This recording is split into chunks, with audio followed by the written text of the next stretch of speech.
Bismillahirrahmanirrahim. Assalamualaikum warahmatullahi taala wabarakatuh. Assalamualaikum warahmatullahi wabarakatuh. Alhamdulillahilladzi hadana bi abdihil mukhtari man da'ana ilaihi bil idzni wa kad nadana labbaika ya man dallana wa hadana. Allahumma salli wa sallim wa barik wa karrim wa azim ala sayyidina Muhammadin imamul mursalin wa sayyidul muqarrabin wa ala alihi tahirin wa ashabihi akramin wa tabi'ina lahum bi ihsan ila yaumiddin amma ba'd. Alhamdulillah dan alhamdulillah kita bersyukur kepada Allah Subhanahu wa taala yang memberikan kita umur yang panjang sehingga tidak terasa kita telah berada di bulan yang mulia. Di bulan yang mana Allah Subhanahu wa taala mengistimewakan akan orang-orang yang dikehendakinya. Dikehendakinya dengan bidukhuli bidairatil Islam.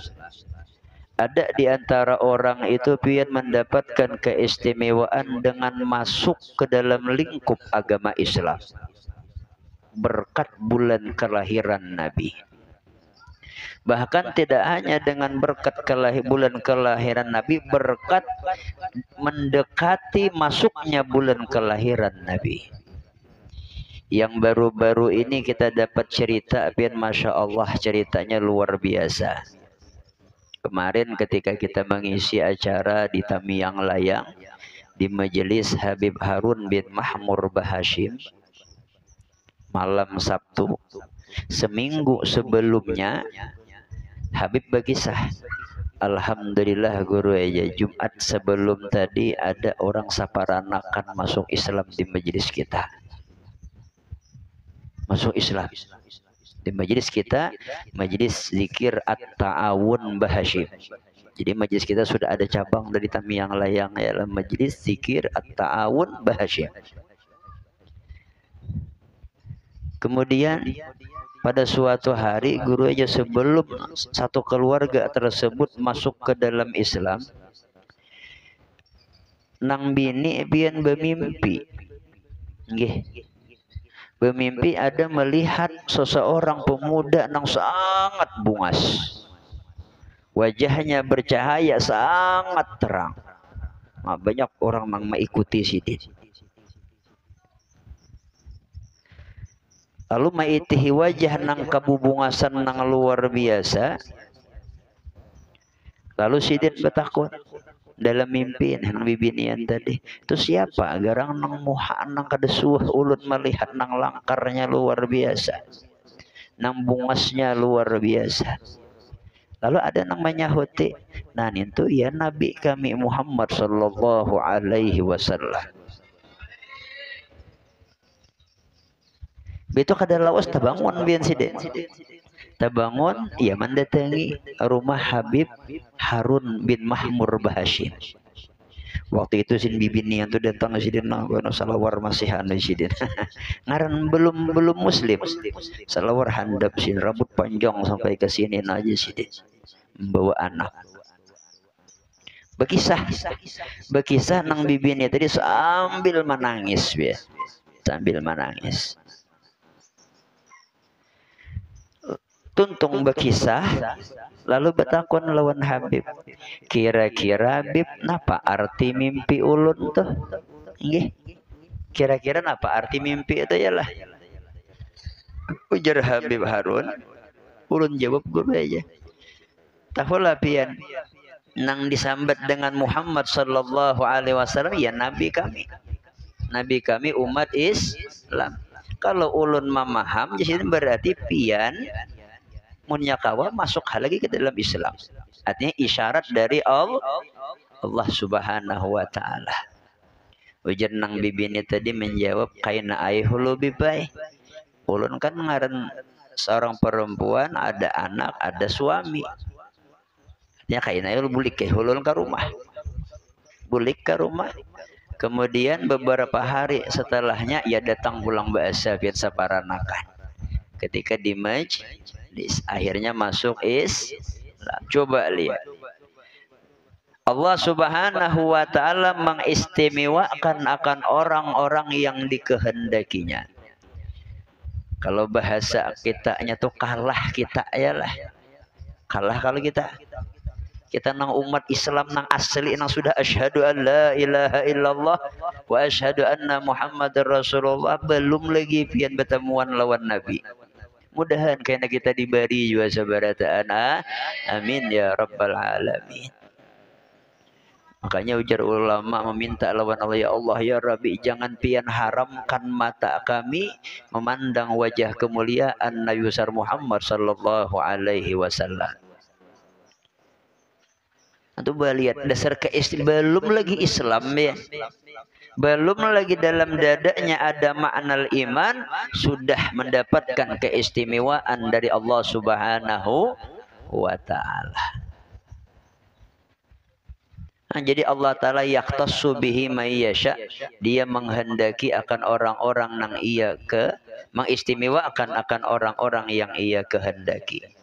Dan harapan kita pula biar ketika kita masuk dengan bulan Rabiul Awal, Allah Subhanahu wa taala memuliakan kita.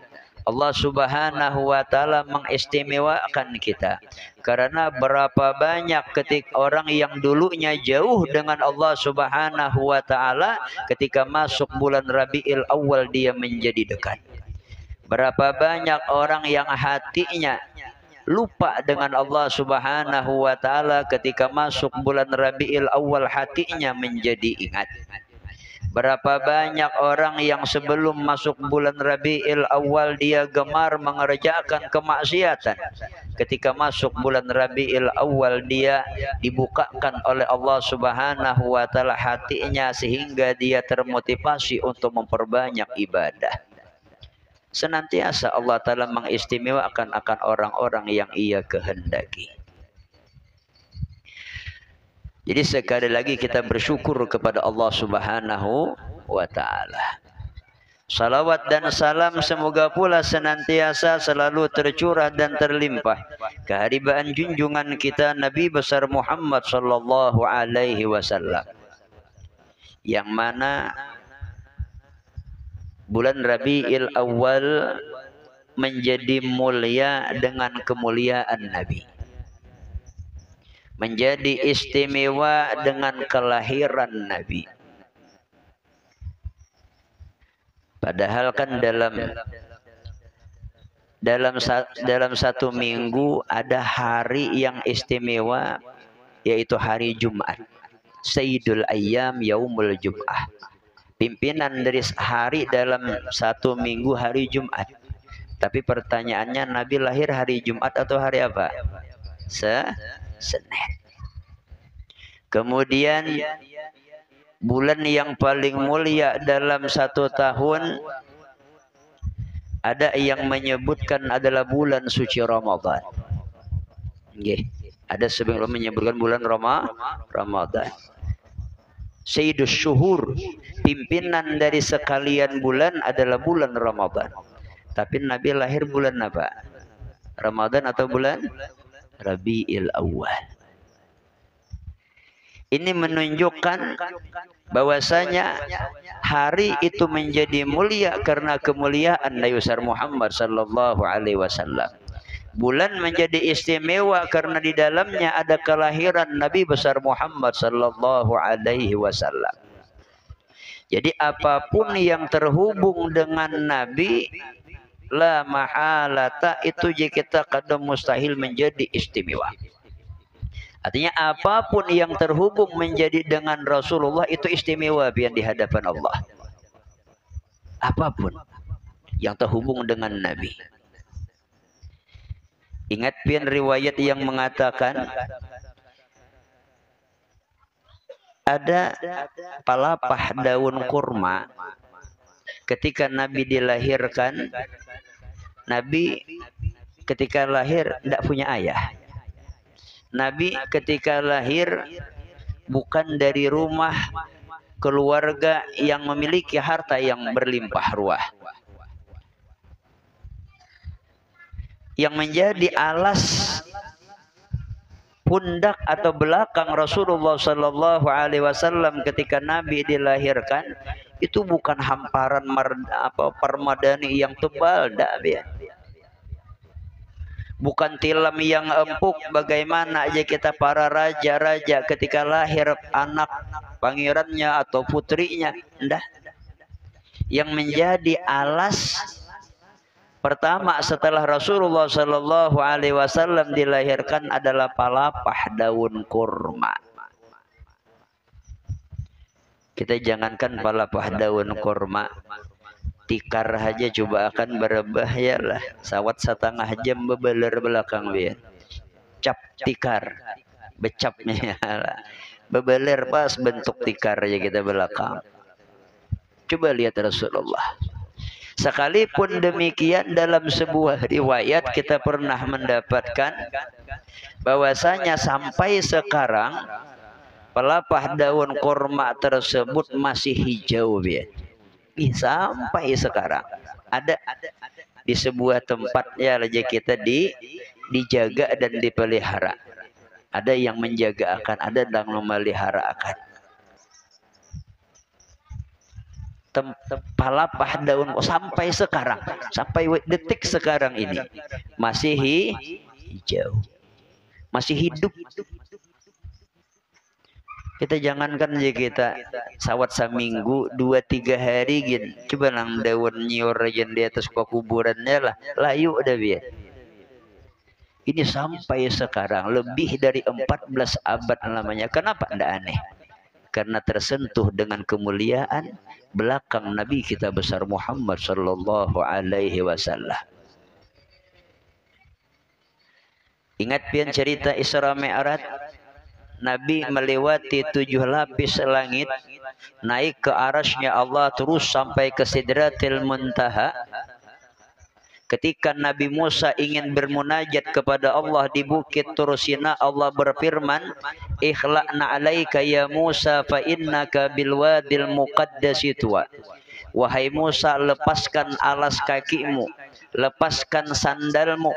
Sesungguhnya engkau wahai Musa akan berada di tempat yang suci, di tempat yang disucikan oleh Allah Subhanahu wa taala. Beradab engkau wahai Musa, lepas alas kakimu.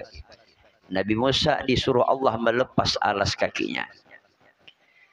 Beda dengan Nabi kita besar Muhammad Sallallahu Alaihi Wasallam, naik melewati 7 lapis langit, terus ke arasnya Allah, ke kursinya Allah, sampai terus sampai kepada yang namanya Sidratul Muntaha.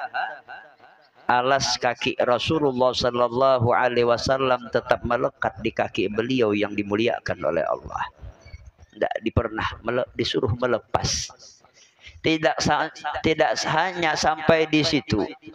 Ketika Nabi besar Muhammad Sallallahu Alaihi Wasallam ingin melewati Sidratil Muntaha, meneruskan perjalanan menuju Allah Subhanahu wa taala, malaikat Jibril alaihi salam berkata dengan Nabi, "Ya Rasulullah, a'tadzir minka ya Rasulullah. Ulun Nabi minta maaf lawan pian. Ulun mengantar sampian cuma bisa sampai di sini." Kata Rasulullah, "Ya Jibril, kenapa engkau demikian? Kita berangkat sama-sama sampai ke detik ini sama-sama, kita akan bertemu dengan Allah sama-sama. Janganlah engkau jika kita memisahi akan aku," kata Rasulullah. Kata Jibril, "Likulli syai'in maqamun ya Rasulullah." Tiap-tiap sesuatu wahai Rasulullah punya kedudukan dan tempatnya masing-masing. Wa maqami huna, dan kedudukan ulun cuma sampai di sini wahai Rasulullah. Lau tajawaztu khatwatan lahtaraktu, seandainya ulun berani, saya berani melewati batas yang telah ditentukan oleh Allah Subhanahu wa taala, lahtaraktu binurillah, niscaya ulun akan lebur binasa dengan cahaya kebesaran Allah. Hancur ulun, tidak berani, tidak berani. Tapi engkau wahai Rasulullah orang yang dikuatkan oleh Allah taala. Di sanalah Nabi meneruskan perjalanannya. Pertanyaannya, sandal Nabi tertinggal apa kada? Tidak. Sandal Nabi tidak tertinggal, terus. Seandainya kita mau bikin pertanyaan, Jibril tidak mampu terus, ya. Seandainya Jibril terus, terbakar. Sandal Nabi terus tidak terbakar. Berarti harat sandal Nabi atau harat? Jangan diulah pertanyaan. Artinya kemuliaan yang luar biasa. Kemuliaan yang luar biasa. Apa hikmahnya yang sekarang harus kita petik? Kalau kita bercerita tentang kemuliaan Nabi besar Muhammad sallallahu alaihi wasallam itu tidak ada batasnya, ya. Laut yang tidak memiliki sisi sangat luas dan luas. Tetapi yang ingin kita sampaikan, kita orang yang memiliki banyak kekurangan. Ibadah kita sedikit, amaliyah kita sedikit, kebaikan kita sedikit. Bahkan lalainya kita dengan Allah banyak, kemaksiatan kita dengan Allah banyak, lupanya kita dengan Rasulullah SAW banyak. Lalu untuk mencukupi yang demikian, paling tidak dekatkanlah diri kita dengan Nabi besar Muhammad sallallahu alaihi wasallam. Santuhakan hati kita dengan Nabi. Gatukakan ya kita jiwa kita dengan Rasulullah. Lewat apa? Lewat gunakan bulan Maulid yang ada di depan mata kita, yang sudah kita memasuki hari yang pertama. Ikut kegiatan peringatan Maulid, ikut membantu di dalam kegiatan Maulid, baik dengan tenaga, harta benda, doa, pemikiran dan lain sebagainya. Sekalipun dalam istilah kata jurang biar mengautakan nasi sawancuh apa bahasanya. Yang penting ada keikutsertaan kita di dalam memuliakan Nabi. Kira mengatuk terbang ke, atau menyurung banyu ke, atau apakah bentuknya, atau hadir sekalipun itu termasuk menyentuhkan jiwa kita kepada Nabi besar Muhammad sallallahu alaihi wasallam. Jadi mudahan kita mendapatkan juga kemuliaan berkat Nabi besar Muhammad sallallahu alaihi wasallam. Mudah-mudahan hajat kita semua dikabulkan oleh Allah Subhanahu wa taala. Mudah-mudahan yang sakit di antara kita disembuhkan oleh Allah Subhanahu wa taala. Rezeki diluaskan oleh Allah Subhanahu wa taala. Segala hajat dan permohonan diwujudkan oleh Allah Subhanahu wa taala sehingga kita selamat dunia dan akhirat. Amin amin ya rabbal alamin. Ala hadhihi niyyah wa ala man wa sallallahu alaihi